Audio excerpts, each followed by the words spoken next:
నేడు బాబు అధ్యక్షతన టీడీపీపీ భేటీ బడ్జెట్ సమావేశాలపై వ్యూహాలు ఖరారు. తిరుమలలో 5 ఏళ్ల చిన్నారి కిడ్నాప్, ప్రత్యేక బృందాలతో గాలింపు. జన్ధన్ నుంచి 5,500 కోట్లు విత్డ్రా, ఆల్ టైమ్ రికార్డ్ అంటున్న కేంద్రం. శరణార్థుల్ని ఆదుకోవడానికి మేం రెడీ, ముస్లిం దేశాలకు స్వాగతం చెప్పిన కెనడా. యమన్లో అమెరికా దాడులు, 41 మంది టెర్రరిస్టులతో సహా 57 మంది మృతి. రేపటి నుంచి బడ్జెట్ సమావేశాలు జరుగుతుండటంతో మోడీ సర్కార్ను టార్గెట్ చేయబోతున్నాయి విపక్షాలు. దీంతో ఇవాళ అఖిలపక్ష భేటీకి సిద్దమైంది కేంద్రం.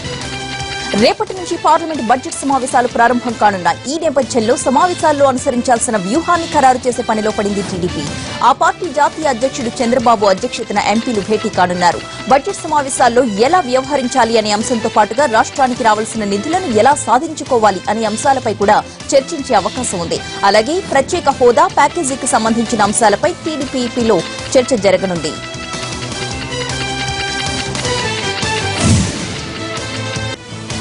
వైసీపీ అధినేత వైఎస్ జగన్ ఇవాళ కృష్ణా జిల్లాలో పర్యటించనున్నారు. కృష్ణా జిల్లా బాపులపాడు మండలంలో బొమ్మలూరు, కానుమెలులో కరువు ప్రాంతాలను ఆయన పరిశీలిస్తారు. 2 ఏళ్లుగా పంటలు పండని పొలాల పరిస్థితిని ప్రత్యక్షంగా తెలుసుకుంటారు.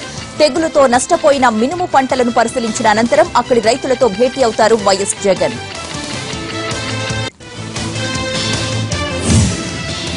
ప్రత్యేక హోదా అంశం టీడీపీ, వైసీపీ మధ్య మాటలు మంటలు రాజేస్తోంది.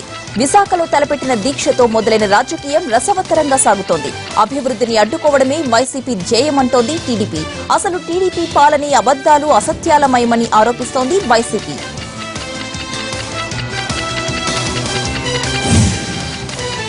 హోదా గురించి గట్టిగా అడిగితే తాను చేసిన అవినీతి మీద ప్రధాని మోడీ సీబీఐ విచారణకు ఆదేశిస్తారని భయపడే ప్రత్యేక హోదాను చంద్రబాబు వదిలేశారని మండిపడ్డారు జగన్. పార్లమెంట్ సాక్షిగా ఇచ్చిన హామీని అడిగే దమ్ము కూడా లేదని మండిపడ్డారు ఏపీ ప్రతిపక్ష నేత. రాష్ట్రంలో దుష్ట చతుర్ముఖ పాలన సాగుతోందని ధ్వజమెత్తారు ఏపీ ప్రతిపక్ష నేత వైఎస్ జగన్. పశ్చిమ గోదావరి జిల్లా ద్వారకా తిరుమలలో జరిగిన బహిరంగ సభలో కోటగిరి విద్యాధర్రావు తనయుడు శ్రీధర్ వైసీపీలో చేరారు. ఈ సందర్భంగా చంద్రబాబు నాయుడుపై తీవ్రస్థాయిలో విమర్శలు గుప్పించారు. రాజధాని ముసుగులో భారీ అవినీతికి పాల్పడుతున్నారని ఆరోపించారు జగన్. ఆంధ్రప్రదేశ్ కు ప్రత్యేక హోదా డిమాండ్కు అర్థం లేదని అన్నారు బీజేపీ నాయకురాలు దగ్గుబాటి పురంధరేశ్వరి. తణుకులో పర్యటించిన ఆమె ప్రత్యేక హోదాను ఏ రాష్ట్రానికి ఇవ్వకూడదన్న 14వ ఆర్థిక సంఘం నివేదికకు అన్ని పార్టీలు ఆమోదం తెలిపాయని అన్నారు. పోలవరం జాతీయ ప్రాజెక్టుగా గుర్తించిన కేంద్రం వెనుకబడ్డ ప్రాంతాలకు ప్రత్యేక నిధిని సమకూరుస్తూ రాష్ట్రాన్ని అన్ని రకాలుగా ఆదుకుంటుందని అన్నారు. సొంత రాష్ట్రం ఏర్పడ్డాక కూడా ప్రత్యక్ష, పరోక్ష రూపంలో తెలంగాణపై ఆంధ్ర పెట్టుబడిదారుల పెత్తనం సాగుతోందన్నారు పొలిటికల్ జేఏసీ చైర్మన్ కోదండరాం.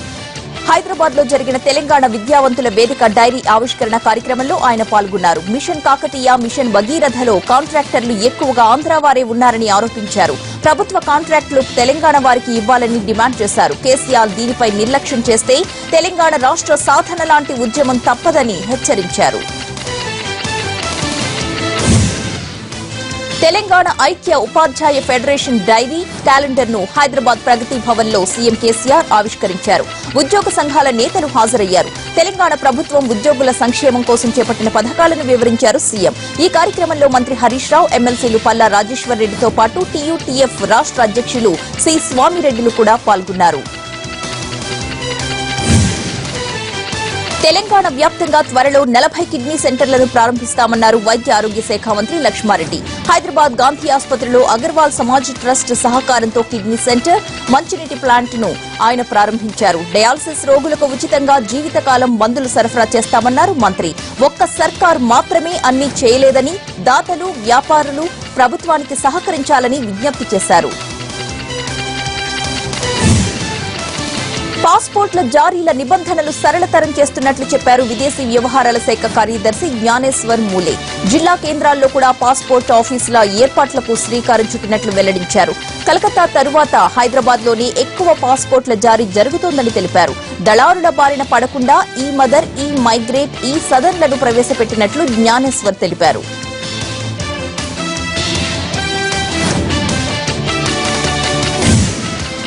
ఇప్పటి వరకు ఉన్న 15% సర్వీస్ ట్యాక్స్ ను 16 నుంచి 18% పెంచే దిశగా కేంద్రం కసరత్తు చేస్తోంది.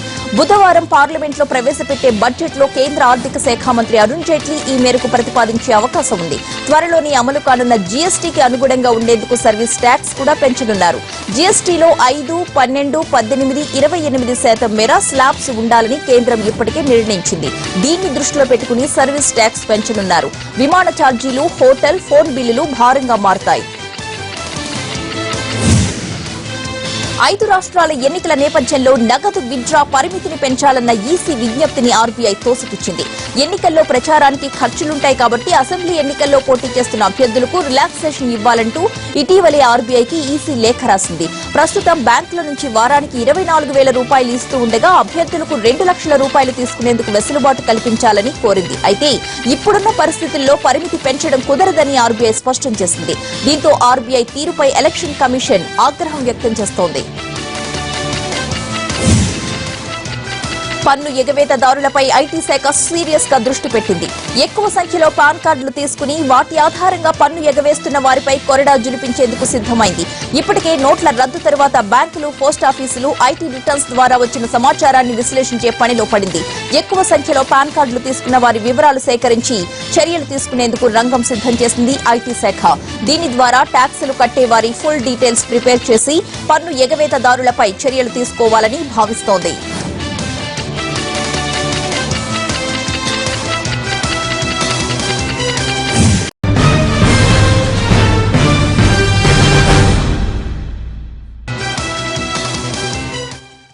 Party news. అమ్మాయిల వెంటపడే పోకిరీల తాట తీస్తున్నారు బెజవాడ పోలీసులు. మహిళలపై రోజురోజుకి పెరిగిపోతున్న ఆకతాయిల ఆగడాలను అరికట్టేందుకు రంగం సిద్దం చేశారు. విజయవాడలో పెరుగుతున్న ఆకతాయిలపై మహిళా రక్షక అస్త్రాన్ని ప్రవేశపెట్టారు సిపి గౌతమ్ నవాంగ్. ఈ టీజర్స్ వేధింపులను బాడీ వార్న్ కెమెరాల ద్వారా రికార్డు చేసి వారిని అదుపులోకి తీసుకుంటున్నామని పోలీసులు తెలిపారు. మొదటిసారి పట్టుబడితే తల్లిదండ్రులను పిలిచి కౌన్సిలింగ్ ఇస్తున్నామని, రెండోసారి పట్టుబడితే నిర్భయ యాక్ట్ కింద కేసు పెడుతున్నట్లు చెప్పారు డీసీపీ పాల్ రాజు. తిరుమల శ్రీవారి సన్నిధిలో చిన్నారి కిడ్నాప్ వ్యవహారం తీవ్ర కలకలం రేపింది. అనంతపురం జిల్లా తూముచెర్లకు చెందిన మహాత్మా దంపతులు తమ 5 ఏళ్ల చిన్నారి నవ్యశ్రీతో పాటు వెంకన్న దర్శనం కోసం తిరుమలకొచ్చారు. అయితే రాత్రి సత్రంలో పడుకున్న సమయంలో ముసుగు ధరించిన వ్యక్తి చిన్నారిని ఎత్తుకెళ్లిపోయాడు. పాప కనిపించకపోవడంతో తల్లిదండ్రులు పోలీసులకు ఫిర్యాదు చేశారు. సీసీటీవీ ఫుటేజ్ లో నిందితుడిని గుర్తించిన పోలీసులు చిన్నారి ఆచూకీ కోసం గాలిస్తున్నారు.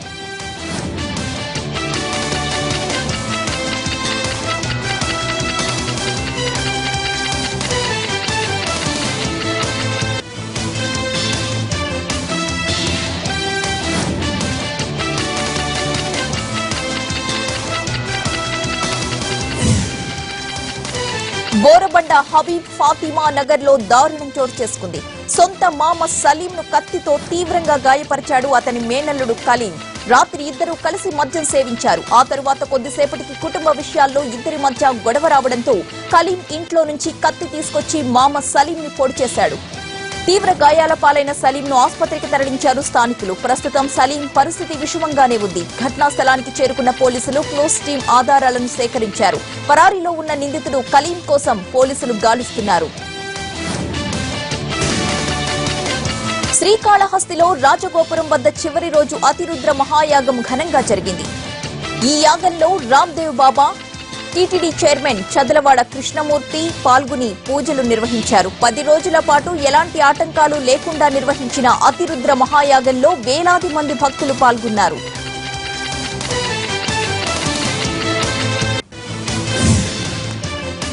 బాసర సరస్వతి అమ్మవారి ఆలయంలో ఇవాళ్టి నుంచి 3 రోజుల పాటు వసంత పంచమి వేడుకలు వైభవంగా నిర్వహించడానికి అధికారులు ఏర్పాట్లు పూర్తి చేశారు.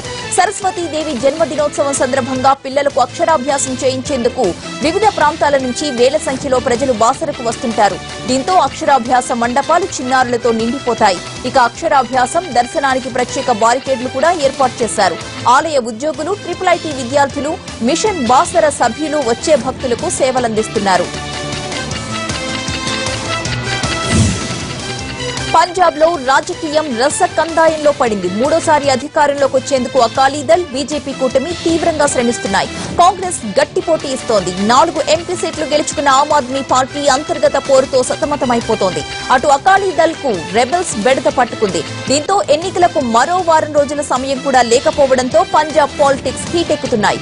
10 ఏళ్ల నుంచి అధికారంలో ఉన్న అకాలీదళ్, బీజేపీ కూటమిపై ప్రభుత్వ వ్యతిరేక ఓటు పడే అవకాశం ఉందని విశ్లేషకులు భావిస్తున్నారు. వారి తరపున ప్రచారం చేయబోనని స్పష్టం చేశారు. మొదటి నుంచి ఆయన కాంగ్రెస్ తో పొత్తును వ్యతిరేకిస్తూనే ఉన్నారు. యూపీలో సొంతంగా అధికారంలోకి వచ్చే సత్తా ఉన్నా అనవసరంగా పొత్తు పెట్టుకున్నారని ములాయం విమర్శించారు. మరోవైపు తనను నమ్ముకున్న నేతలకు టికెట్లు రాలేదని, ఛత్తీస్గఢ్ లో జరిగిన ఎన్కౌంటర్ లో 2 మావోయిస్టులు మృతి చెందారు. ఛత్తీస్గఢ్ దంతెవాడ జిల్లా పురంగోల్ అటవీ ప్రాంతంలో భద్రతా బలగాలు కూంబింగ్ నిర్వహిస్తున్నాయి. అదే సమయంలో మావోయిస్టులు ఎదురుపడ్డంతో ఇరు వర్గాల మధ్య ఎదురు కాల్పులు జరిగాయి. ఈ కాల్పుల్లో 2 మావోయిస్టులు మృతి చెందారు. సంఘటనా స్థలం నుంచి పెద్ద ఎత్తున మందుగుండు సామాగ్రిని, పేలుడు పదార్థాలను భద్రతా బలగాలు స్వాధీనం చేసుకున్నాయి. రిపబ్లిక్ డే ముగింపు ఉత్సవాలు ఘనంగా జరిగాయి. ఢిల్లీలో విజయ్ చౌక్ లో జరిగిన బీటింగ్ రిట్రీట్ లో త్రివిధ దళాలకు చెందిన బ్యాండ్స్ లయబద్దంగా సాగాయి. త్రివిధ దళాధిపతుల గౌరవ వందనాన్ని అందుకున్నారు రాష్ట్రపతి Pranab Mukherjee. 29 patriotic teams, 19 bands, 19 pipes beating రిట్రీట్లలో పాల్గొన్నాయి. ఉపరాష్ట్రపతి హమీద్ అన్సారీ, ప్రధాని నరేంద్ర మోడీ, పలువురు కేంద్ర మంత్రులు, ప్రముఖులు బీటింగ్ రిట్రీట్ ను వీక్షించారు. రిపబ్లిక్ డే ముగింపు ఉత్సవాలను బీటింగ్ రిట్రీట్ నిర్వహించడం 1950 నుంచి ఆనవాయితీగా వస్తోంది.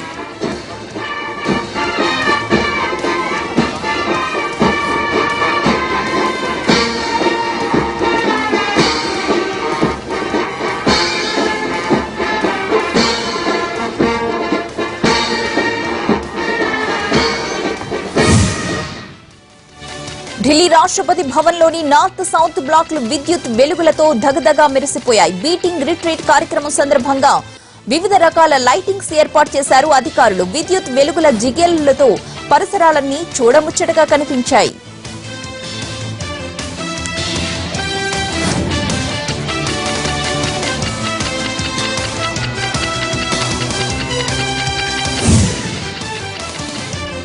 Hero Akkineni Naga Chaitanya, heroine Samantha engagement Hyderabad లో ఘనంగా జరిగింది. హైటెక్ సిటీ ఎన్ కన్వెన్షన్ సెంటర్ లో జరిగిన ఈ నిశ్చితార్థ వేడుకకు పరిమిత సంఖ్యలో సినీ ప్రముఖులు హాజరయ్యారు. మా అమ్మ నా కూతురైంది అంటూ నిశ్చితార్థ వేడుక ఫోటోలను నాగార్జున ట్విట్టర్ లో పోస్ట్ చేశారు. కొంతకాలంగా ప్రేమించుకుంటున్న నాగచైతన్య, సమంత పెళ్లికి ఇరువైపులా పెద్దలు అంగీకరించడంతో నిశ్చితార్థ వేడుక ఘనంగా జరిగింది. పెద్ద కుమారుడి ఎంగేజ్మెంట్ పై నాగార్జున చాలా హ్యాపీగా ఉన్నారు. నిశ్చితార్థం ఫోటోలను తన ఆనందాన్ని ట్విట్టర్ లో ద్వారా షేర్ చేసుకున్నారు.